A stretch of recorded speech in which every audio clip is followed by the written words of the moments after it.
Bonjour, fidèles internautes. Je tiens d'abord à vous souhaiter joyeuse fête de Pâques. Sans plus tarder, allons dans Matthieu 28, versets 1 à 10. Je vais lire au nom de l'Éternel. Après le sabbat, à l'aube du dimanche, Marie de Magdala et l'autre Marie allèrent voir le tombeau. Soudain, il y eut un grand tremblement de terre, car un ange du Seigneur descendit du ciel, vint rouler la pierre devant l'ouverture et s'assit dessus. Il avait l'aspect de l'éclair, et son vêtement était blanc comme la neige.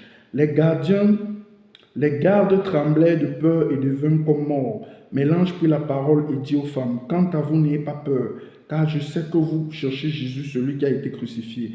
Il n'est pas ici, car il est ressuscité, comme il avait dit. Venez voir l'endroit où le Seigneur était couché, et allez vite dire à ses disciples qu'il est ressuscité. Il vous précède en Galilée, c'est là que vous le verrez. Voilà, je vous l'ai dit. Elles s'éloignèrent rapidement du tombeau avec crainte et une grande joie. Et elles coururent porter la nouvelle aux disciples. Et voici que Jésus vint à leur rencontre et dit, je vous salue. Elles s'approchaient, s'agrippaient à ses pieds et se prosternèrent devant lui. Alors Jésus dit, n'ayez pas peur, allez dire à mes frères de se rendre en Galilée, c'est là qu'ils me verront. Amen. Cette histoire n'est-elle pas merveilleuse? Elle symbolise vraiment la fête de Pâques que nous sommes en train de fêter. Nous fêtons la résurrection de Jésus-Christ. Jésus-Christ a vaincu la mort. Voilà ces femmes qui se sont rendues au tombeau de Jésus après sa crucifixion, le troisième jour de ces événements.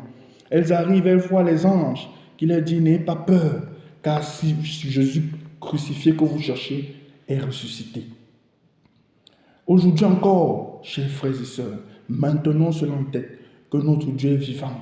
Jésus est avec nous chaque jour que nous passons dans cette vie. Lui-même, il a dit, je serai avec vous jusqu'à la fin des temps.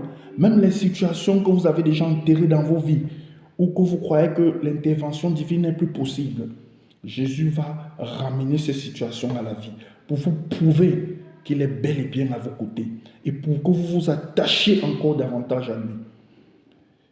Il m'était arrivé de le suivre à l'actualité, que le roi Charles III, vous avez suivi tout, je crois que vous avez suivi qu'il était atteint d'un cancer. Mais notre Dieu, Seigneur, j'ai voulu comparer cela avec le Seigneur Jésus-Christ. Lui, il est un puissant de ce monde. Notre Seigneur Jésus-Christ, lui, n'a pas de maladie en lui. Il a vaincu le cancer. Il a vaincu le Covid-19. Il est au-dessus de tout et de toutes choses. De toute la puissance satanique. Notre Dieu au-dessus de la puissance satanique. Le Seigneur Jésus-Christ. Commémorons et gardons vraiment cela en esprit. Que notre Dieu est bel et bien près de nous chaque jour que nous vivons. Et il est vivant parce qu'il a vaincu la mort. Aujourd'hui, peut-être toi tu n'as jamais accepté Jésus. C'est également le temps pour toi, cher ami, d'accepter ce Jésus-Christ dans ta vie. De dire oui à Jésus. Tu peux le faire après cette prière. Seigneur Jésus-Christ, je te reconnais aujourd'hui comme mon Dieu, mon Sauveur. Merci d'être mort à la croix pour mes péchés.